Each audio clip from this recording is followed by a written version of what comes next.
नमस्कार, सोजस बुलेटिन में आपका स्वागत है। मैं हूं आपके साथ सालेहा। एक नजर हेडलाइंस पर।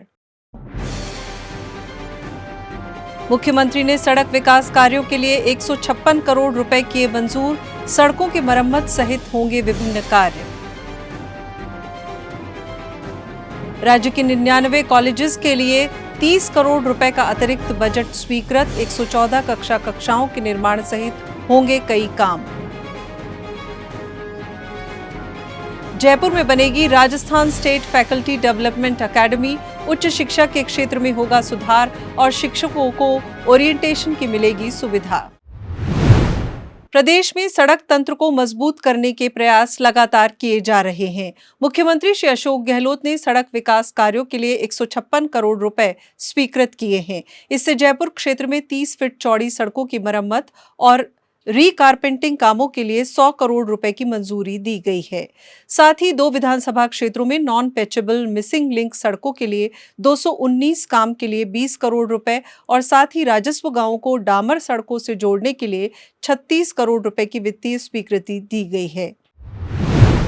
राज्य के 99 कॉलेजेस के लिए 30 करोड़ रुपए के अतिरिक्त बजट प्रावधान को मंजूरी दी गई है। इनमें शहर शिक्षा के 72 महाविद्यालय और 27 गर्ल्स कॉलेजेस शामिल हैं। इस राशि में से 28 करोड़ रुपए 114 कक्षों के निर्माण पर खर्च किए जाएंगे।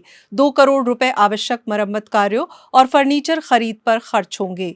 आपको बता दें, मुख्यमंत्री ने राज्य में उच्च शिक्षा और तकनीकी शिक्षण संस्थानों में जरूरत के मुताबिक क्लासरूम्स, लाइब्रेरी और आईसीटी लैब बनाने के लिए चालू वित्त वर्ष में बजट में ये घोषणा की थी। अलवर के टहला में नया देव नारायण आवासीय विद्यालय शुरू करने की मंजूरी दी गई है। इसके लिए 23 नए पद भी बनाए जाएंगे। बालिका शिक्षा को बढ़ावा देने की मुहिम के तहत ये स्वीकृति दी गई है। इस आवासीय विद्यालय में 280 की क्षमता होगी और कक्षा 6 से 12वीं तक ये संचालित होगा। विद्यालय में 11वीं और 12वीं की कक्षा में विज्ञान संकाय में अध्ययन करवाया जाएगा। मुख्यमंत्री ने इस विद्यालय के लिए 23 नए पदों के सृजन को भी मंजूरी दी है। इनमें व्याख्याता के 6, वरिष्ठ अध्यापक के 2, अध्यापक के 2, प्रयोगशाला सहायक और सेवक के 3, प्रधानाचार्य और शारीरिक शिक्षक, पुस्तकालय अध्यक्ष और कनिष्ठ लेखाकार तथा छात्रावास अधीक्षक और कनिष्ठ सहायक के पद शामिल हैं। राज्य सरकार उच्च शिक्षा में सुधार के लिए भी अहम फैसले कर रही है। इसी कड़ी में शैक्षणिक सुधार और ओरिएंटेशन के लिए जयपुर में Rajasthan state faculty development academy RSFDA स्थापित किए जाने की मंजूरी दी गई है। Rajasthan state faculty development academy के माध्यम से उच्च शिक्षा के क्षेत्र में सुधार और शिक्षकों के ओरिएंटेशन और गुणवत्तापूर्ण प्रशिक्षण के लिए राष्ट्रीय और अंतर्राष्ट्रीय स्तर के प्रशिक्षण संस्थानों के साथ MOU किया जाएगा। अकादमी का भवन बनने तक इसका संचालन महात्मा गांधी विद्यापीठ गांधी अध्ययन केंद्र में किया जाएगा। खबरों का सिलसिला यूं ही जारी रहेगा, लेकिन उससे पहले देखिए सुकून देता ये सकारात्मक संदेश। मिला जन सम्मान जी, जय राजस्थान जी, बचत राहत और बढ़त भी हो गया ऐलान जी। होगी सबकी तरक्की, अब ना कोई कमी, गहलोत ने सबकी बाँ फड़ी। राजस्थान में रौनक चौगुनी, बचत राहत बढ़त की राह चुनी। राजस्थान में रौनक चौगुनी, हो जी हो जी हो जी। पूर्व प्रधानमंत्री पंडित जवाहरलाल नेहरू ने कहा था कि यदि आप किसी भी देश के बारे में मेरी राय जानना चाहते हैं तो पहले मुझे उस देश की महिलाओं की स्थिति के बारे में बताएं। इसी सोच को आगे बढ़ाते हुए राजस्थान सरकार का भी ये प्रयास है कि प्रदेश की महिलाएं सशक्त और आत्मनिर्भर बने। उन्हें रोजगार से जोड़ने की मुहिम के तहत चलाई जा रही है जागृति बैक टू वर्क योजना, जिसमें किसी भी कारण से नौकरी छोड़ चुकी महिलाओं को दोबारा से किसी न किसी क्षेत्र में नियोजित करने के लिए निजी क्षेत्र से सहयोग के अवसर प्रदान किए जाते हैं। जागृति बैक टू वर्क योजना राज्य सरकार के सतत प्रयासों से महिलाओं को जॉब दिलवाने और वर्क फ्रॉम होम के अवसर उपलब्ध कराने के उद्देश्य से चलाई जा रही है। जो महिलाएं कार्यस्थल पर जाने में सक्षम नहीं हैं, उन्हें भी निजी क्षेत्र के सहयोग से घर पर ही काम उपलब्ध करवाया जा रहा है, जिससे वे आर्थिक रूप से सक्षम हो सकें।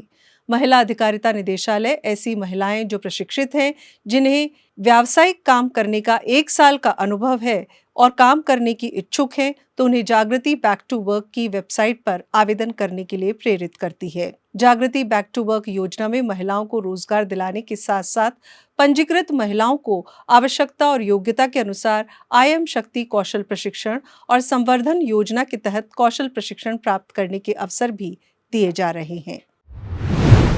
राजसमंद को मिला है अपना स्टेडियम, कुठारिया हायर सेकेंडरी स्कूल और महात्मा गांधी अंग्रेजी माध्यम स्कूल का अपना भवन, कराजिया घाटी तक पक्की सड़क और सरस डेयरी प्लांट सहित विधानसभा अध्यक्ष डॉक्टर सीपी जोशी ने 106 करोड़ रुपए की लागत से निर्माण कार्य जनता को समर्पित किए। उन्होंने कहा कि विकास के लिए ये सरकार की प्रतिबद्धता है। बालिका शिक्षा को उन्होंने आगे बढ़ने के लिए महत्वपूर्ण कदम बताया। इधर सामाजिक न्याय और अधिकारिता मंत्री टीकाराम जूली ने अलवर में सामाजिक विकास में बेहतरीन कार्य करने वाली हस्तियों को सम्मानित कर उनकी हौसला अफजाई की। उन्होंने पल्लव गांव में डॉक्टर अंबेडकर की प्रतिमा का अनावरण भी किया। सामाजिक न्याय एवं अधिकारिता मंत्री ने कहा कि समाज सेवियों का आदर करना गहलोत सरकार की ऐसी सोच है जिससे हम सभी गौरवान्वित होते हैं। समाज सेवियों की भूमिका अविस्मरणीय है। आज के घोषित परिणामों की पहली विजेता रही हैं जयपुर जिले की रेखा मेहरा, जिन्हें 1 लाख रुपए की इनामी राशि दी गई है। उन्होंने हस्तशिल्प को बढ़ावा देने के लिए कई महत्वपूर्ण सुझाव भेजे।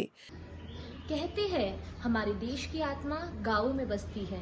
हिंदुस्तान को यदि सही मायनों में जानना है तो आओ किसी गांव की ओर चले और अपनी संस्कृति से हम रूबरू हों। वर्ष 2030 में अगर प्रदेश के विकास की इबारत लिखी जाएगी तो इसकी शुरुआत गांवों से होगी। इस राह की शुरुआत होगी उस सड़क से जो पक्की होगी और हर गांव को विकास की राह से जोड़ देगी। हर घर पहुंचे बिजली, हर घर नल। सुनहरा होगा हमारा आज, सुनहरा होगा कल। किसी ग्रामीण को न छोड़ना पड़े अपना घर, अपने गांव में ही मिले रोजगार और हो रहे गुजर। किसानी, खेती, हस्तकला, ग्रामोद्योग, लोक गायक, लोक चित्रकार को मिले संरक्षण और प्रशिक्षण। हो गांव का विकास और हर चेहरे पर खिले मुस्कान। 50,000 रुपए की इनामी राशि के साथ जालौर जिले के थानाराम रहे हैं दूसरे स्थान पर, जिन्होंने कृषि खेती बढ़ाने के लिए कई महत्वपूर्ण सुझाव भेजे। राजस्थान मिशन 2030 के अंतर्गत मेरे सुझाव हैं। राजस्थान भारत का सबसे बड़ा प्रदेश है। राजस्थान में आज भी अधिकतर किसान परंपरागत खेती करते हैं, जिससे क्षेत्रफल की तुलना में उत्पादन कम होता है। उत्पादन क्षमता को बढ़ावा देने के लिए मेरे सुझाव हैं, जिसमें नंबर 1, किसानों के परंपरागत खेती के स्थान पर आधुनिक तथा वैज्ञानिक तरीके से कृषि करने हेतु प्रशिक्षण दिया जाना चाहिए।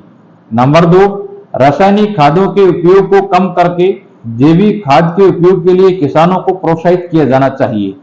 नंबर 3, फसल चक्र को अपनाने के लिए किसानों को जागरूक करना चाहिए। नंबर 4, पश्चिमी राजस्थान के विशेषकर सांचौर, बाड़मेर में नर्मदा नहर के पानी का वैज्ञानिक तरीके से उपयोग करने हेतु किसानों को प्रशिक्षण दिया जाना चाहिए। 25,000 रुपए की इनामी राशि से नवाजा गया है भरतपुर जिले के जयराज कुंतल को। वे तीसरे स्थान पर रहे हैं। उन्होंने वाटर हार्वेस्टिंग के लिए नई तकनीक अपनाने को लेकर वीडियो बनाकर शेयर किया था। राजस्थान में पानी की एक बहुत बड़ी समस्या है। आज भी राजस्थान के कई गांव और शहर ऐसे हैं जहां भूमिगत जल या तो खारा है या बहुत गहराई पर है। लगातार भूमिगत जल के दोहन के कारण जल स्तर बहुत नीचे चला गया है। राजस्थान सरकार ने इस समस्या के समाधान के लिए अनेक महत्वपूर्ण निर्णय लिए हैं, जिनके चलते प्रदेश की जनता को गांव-गांव पीने का पानी तो मिला, लेकिन भूमिगत पानी को रिचार्ज करना अभी एक बहुत बड़ी समस्या है। इस समस्या से निपटने के लिए वाटर रिचार्ज प्लांट एक बहुत अच्छा विकल्प बन सकता है। इसका उदाहरण राजस्थान के सीकर और आबू रोड में आपको देखने को मिल जाएगा, जहां इस सिस्टम की मदद से हर साल बारिश का लाखों लीटर पानी बचाया जा रहा है। कई घरों में भी अलग से मिनी रिचार्ज प्लांट लगाए गए हैं। इसका नतीजा यह रहा कि 3 साल में 5 फीट तक वाटर लेवल बढ़ चुका है। सुजस बुलेटिन में फिलहाल इतना ही। फिर होगी आपसे मुलाकात, तब तक के लिए नमस्कार।